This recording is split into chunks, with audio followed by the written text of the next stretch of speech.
Bonjour à tous, bonjour à toutes. Écoutez, bienvenue dans cette vidéo, une vidéo un petit peu humide comme vous pouvez le voir. Donc je suis pas sûr qu'aujourd'hui on va beaucoup parler de... Enfin si, on va parler de composition, mais je suis pas sûr que je vais pouvoir bien vous expliquer tous mes réglages.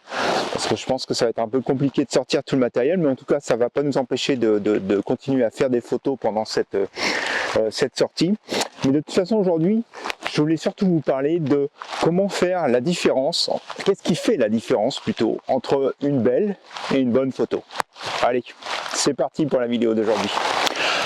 Alors pourquoi j'en suis arrivé à discuter avec vous de ce sujet, les belles et les bonnes photos? Parce que en fait arrive la fin de l'année, donc en fin d'année on commence à préparer les calendriers pour l'année suivante, et c'est ce que je suis en train de faire là actuellement. Et donc en préparant les calendriers, on revoit toutes les photos qu'on a fait dans l'année passée, et puis c'est là où finalement on s'aperçoit que certaines photos qu'on avait pas forcément oubliées, mais en tout cas qu'on n'avait pas considérées comme une belle ou une bonne photo, se sont avérées être des photos qui étaient plutôt intéressantes.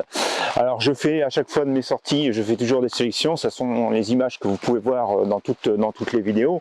Et bien souvent je vous demande aussi votre retour, justement parce que ça me permet aussi pour moi de récolter un peu des informations d'une vue extérieure, et donc de me dire ah bah oui, il y a probablement quelque chose dans cette image que j'ai pas vu, ou oui cette image que j'avais vue elle était plutôt intéressante, puisque tout le monde a un consensus. Et je dois vous avouer que c'est assez marrant dans les commentaires, parce que parfois donc je vous demande de me donner votre avis sur deux images, parfois vous me donnez votre avis sur toutes les images. Et bien souvent la préférée de ma sortie, ou celle que je considère être la meilleure photo de ma sortie, c'est pas forcément celle que vous avez considérée comme la meilleure des photos. Donc je me suis toujours un peu posé la question pourquoi. Il y a toujours cette différence, et donc en préparant mes calendriers, en réfléchissant à ça, je me suis rendu compte un peu du pourquoi de la chose, et donc c'est ce que je vais essayer de vous expliquer dans la vidéo d'aujourd'hui. Donc voilà pour la petite introduction. Donc là je suis dans une position qui me paraît plutôt intéressante. Donc on a ici ce chêne là qui est enfin il n'est pas tortueux, mais je pense qu'il y a des branches qui ont cassé sur le côté, donc du coup ça fait des nœuds. On a ces rochers. Alors comme vous l'avez vu, je suis monté ici parce que je trouvais les rochers intéressants. C'était compliqué à monter, mais je suis en train de me dire que j'ai pas forcément une bonne idée, parce que je pense que ça va être compliqué aussi à descendre, mais ça on verra ça après. Et donc en tout cas voilà, ces rochers qui sont là vont me permettre un peu de faire un cadre dans l'image. Et donc je vais prendre la photo ici en contrebas. Alors je suis encore en train de réfléchir, parce que comme vous pouvez le voir, sur la partie haute j'ai beaucoup de lumière. Bon, j'ai la couleur jaune des feuilles qui est plutôt intéressante, j'ai les rochers, j'ai un peu de vert sur les rochers. Bon, j'ai clairement pas beaucoup de lumière et j'ai du vent. Donc je pense qu'on va un peu galérer pour les réglages. Donc probablement là je vais monter sur du 1600 hasard, à mon avis quelque chose comme ça, pour essayer de crocher quand même des vitesses au 1/30e, 1/50e, pour éviter que quand les feuilles ne bougent de trop, quoi. Voilà, on va le dire ça comme ça. Donc du coup il va falloir que je déclenche aussi au bon endroit.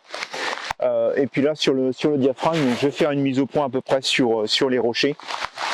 Et puis donc je pense que je devrais être relativement proche de la distance hyperfocale, et donc ça va être relativement net dans le fond. Donc voilà globalement pour les réglages.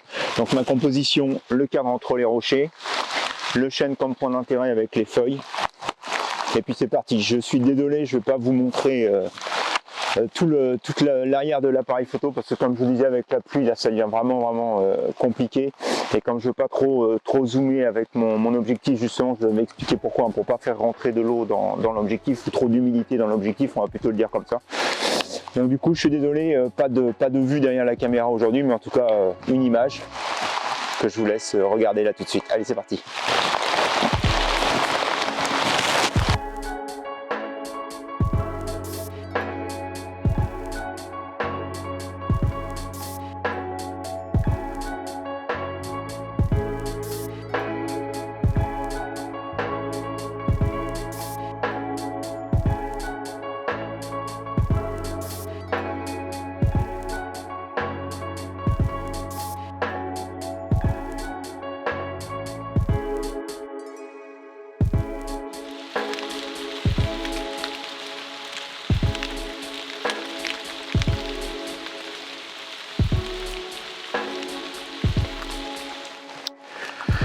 Bon, j'ai fini par redescendre sans glisser, ça s'est bien passé.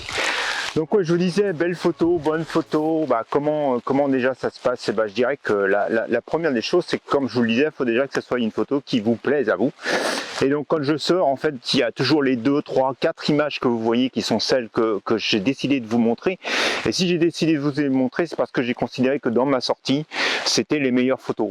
Est-ce qu'elles sont belles? Est-ce qu'elles sont bonnes? C'est là où toute la différence. Vous voyez bien que dans un temps comme aujourd'hui, j'ai quand même peu de chances de sortir avec quelque chose qui va vraiment sortir de l'ordinaire. Les conditions de lumière ne sont pas là, et on sait tous que pour avoir une belle photo, une bonne photo, il faut les belles lumières.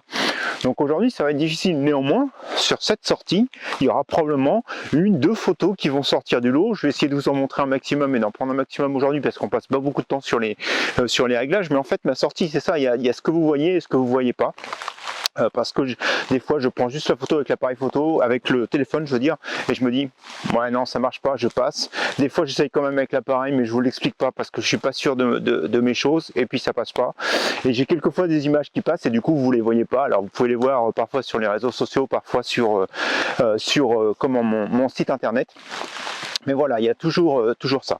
Et puis donc après, il y a une fois cette première sélection, il y a celle que je vous montre. Et en fait pour moi, je vais commencer à avoir une bonne photo, c'est au moment où vous allez me retourner vos commentaires. Quand vous allez me donner votre avis et qu'il y a vraiment beaucoup d'avis qui convergent vers une photo, et je suis content parce que ça veut dire qu'elle plaît à beaucoup de gens et qu'elle me plaît aussi. Et je pense que c'est ça qu'il faut que vous commenciez à faire, c'est-à-dire qu'au départ on prend des photos pour soi et quand on veut continuer à progresser, il faut quand même avoir le retour des autres. Alors je vous dirais qu'au départ j'ai commencé tout simplement autour de moi où les gens me disaient ta photo elle est chouette, alors que bon, je n'avais pas forcément identifié. Après j'ai fait une erreur, enfin je pense que c'est une erreur, j'ai voulu aller sur les réseaux sociaux, les Facebook, les Instagram, et puis là on se retrouve avec les deux extrémités de commentaires. Ta photo est nulle et je vous passe des commentaires beaucoup plus vulgaires. Ta photo est excellente avec les pouces en l'air, les feux d'artifice et tout ça, tout simplement parce que cette personne-là elle veut attirer des abonnés sur son compte, donc c'est pas un commentaire qui est très objectif. Et puis l'autre, bon, c'est pas pourquoi il a passé 10 secondes à quasiment vous insulter sur internet, mais en tout cas ça se passe comme ça. Donc c'était pas la bonne formule et en fait j'ai trouvé ici avec YouTube la bonne formule. Parce qu'avec vous, j'ai trouvé que les commentaires ils étaient beaucoup plus construits, beaucoup plus instructifs, et c'est là où ça m'a aidé à progresser. Alors après, je pense que quand vous êtes sur Instagram, parce que j'ai réussi finalement à nettoyer un peu tout ça, il y a un moment où il faut se contenter d'avoir finalement peu d'abonnés, mais d'avoir des vrais abonnés avec qui vous échangez, que d'avoir plein d'abonnés qui vont finalement rien vous apporter réellement dans votre progression sur la photo. Donc voilà, on est passé d'une photo qui était sélectionnée à une photo qu'on a considérée comme une bonne photo, parce qu'en fait on est plusieurs à se dire waouh, cette photo elle a quelque chose. On va en prendre une autre de photo. Donc vous le voyez ici, j'ai une belle allée avec des arbres jaunes. Alors j'avais un peu plus de lumière il y a quelques instants, la lumière est assez fluctuante, mais bon, de toute façon comme je vous disais, je pense qu'il ne faut pas en attendre grand chose aujourd'hui. On va essentiellement parler de la composition. Donc j'ai cette roche avec ses feuilles, j'ai cette allée. Alors en fait, vous voyez bien, j'ai un déséquilibre parce que j'ai beaucoup de couleurs sur la gauche de l'image et puis très peu sur la droite. Donc je vais vraiment utiliser ce chêne là qui est sur d'ailleurs c'est pas un chêne, ça doit être plutôt un charme qui est sur la droite. Et donc ce charme ou ce hêtre, d'ailleurs je sais jamais les reconnaître comme ça de loin, va me border la photo et va me faire continuer dans l'allée. Je vais utiliser le grand angle, je vais me mettre en format paysage, en format portrait pardon je veux dire, et puis bon, on va y aller. Donc je vais faire une mise au point ici. Après si je suis un petit peu trop flou, donc je vais faire probablement une autre mise au point sur le gros arbre et puis après sur les feuilles pour essayer de monter un focus stack si la première image me plaît pas. Mais je vais me rapprocher en fait de ce rocher, me mettre vraiment avec mon objectif en format portrait orienté vers le rocher, probablement pas au 14 mm, mais j'ai essayé d'aller chercher un 20-24, et puis donc on va prendre cette enfilade. Je me mets en position et puis je vous laisse regarder la photo.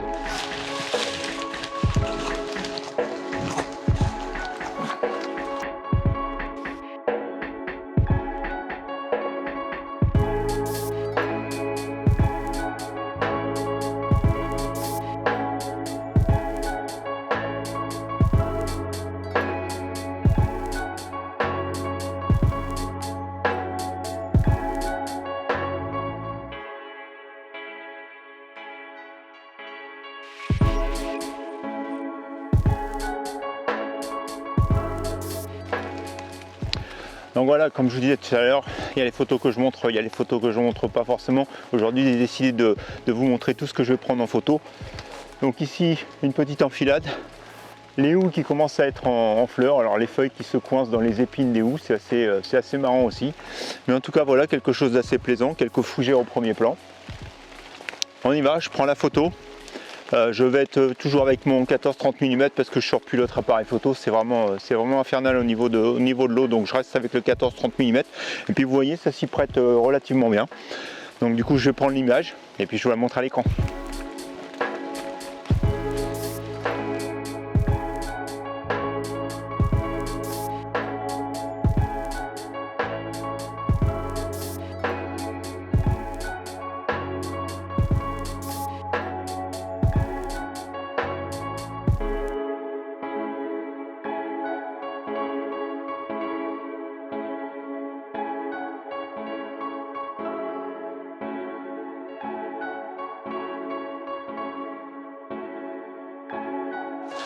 Donc voilà, je vous ai parlé des photos qu'on aime, des photos qui sont bonnes, parce qu'il y a d'autres personnes qui effectivement vous félicitent sur la photo, vous font les commentaires sur la photo qui vont dans le sens que vous espériez et qui vous confirment que la photo est plutôt intéressante.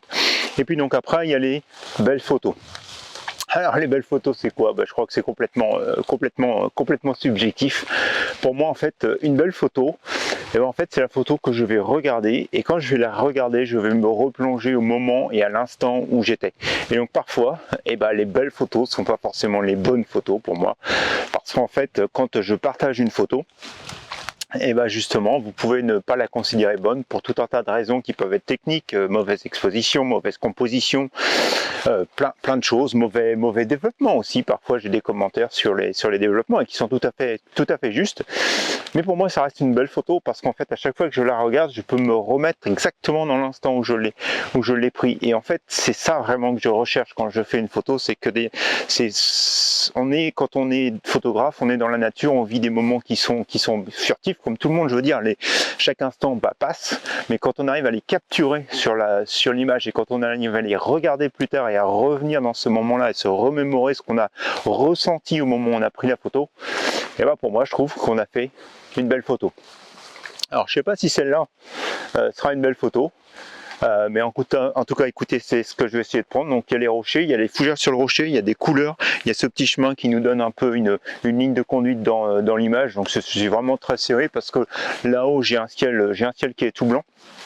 Donc dès que je commence à monter, ça fait vraiment pas beau dans les nuages. Je vais probablement essayer de développer cette photo, alors même pas en 16/9, mais vous voyez vraiment très peu de hauteur et une grande largeur.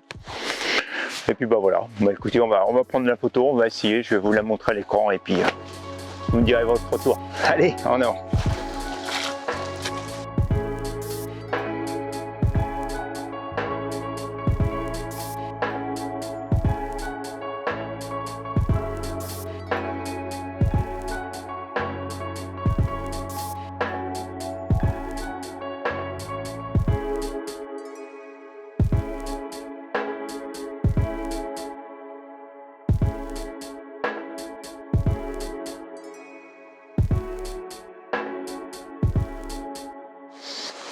Bon, la pluie a décidé de s'arrêter au moment où j'ai fini ma sortie, mais c'est comme ça. Mais de toute façon, les lumières sont toujours pas meilleures. Donc voilà, je vous ai parlé des photos qui plaisaient, des photos qui sont bonnes, des photos qui sont belles. Et donc en fait, l'idéal c'est d'avoir une bonne photo, une photo qui vous plaît à vous, une belle photo, une photo qui me plaît à moi et qui me ramène dans un moment. Et les deux combinés font qu'on a probablement quelque chose de spécial. Et puis la photo qui fait waouh, c'est la photo qui peut combiner tout ça, plus de bonnes lumières. Je suis en endroit, je ne sais pas si vous avez reconnu le pont, mais quand vous allez voir les images de ce côté-là, vous allez tout de suite reconnaître l'endroit. Il y a quelques temps, je suis venu ici, c'est la première fois que je venais ici. J'ai pris cette photo de se la voir. Et donc tout le monde était enchanté par cette photo, j'ai eu beaucoup de bons retours et moi aussi elle me plaisait, c'était à la fois une bonne et une belle photo et on s'était tous mis d'accord qu'il fallait revenir à tout prix pour l'automne, ce que j'ai fait. Malheureusement j'ai jamais réussi jusqu'alors à revenir avec les bonnes conditions, donc je suis revenu aujourd'hui et puis en passant ce matin je me suis dit que c'était pas encore le jour parce que les lumières sont pas là, mais voilà, cet endroit là je sais que je peux combiner à la fois une bonne photo, une belle photo et avec des belles lumières, quelque chose qui va faire waouh, mais c'est pas encore pour aujourd'hui. Voilà, c'est comme ça. En tout cas, voilà une vidéo un petit peu différente de d'habitude avec les conditions météo. J'espère qu'en tout cas, elle vous aura plu et puis elle vous aura amené à réfléchir sur vos photos. Mais d'abord, prenez des photos qui vous plaisent à vous et puis après, tout le reste va venir derrière au fur et à mesure que vous prenez des photos et que vous reprenez et que vous analysez les commentaires que peuvent vous faire des proches, les gens à qui vous faites confiance pour analyser vos photos. Allez, je vous souhaite à tous et à toutes un bon dimanche, une bonne semaine. Si vous avez apprécié la vidéo, un petit pouce en l'air, n'hésitez pas à la partager et à la commenter. Et il ne me reste plus qu'à prendre l'image et à vous souhaiter une bonne semaine et à bientôt pour de nouvelles expériences photographiques. Bonne semaine à vous, au revoir.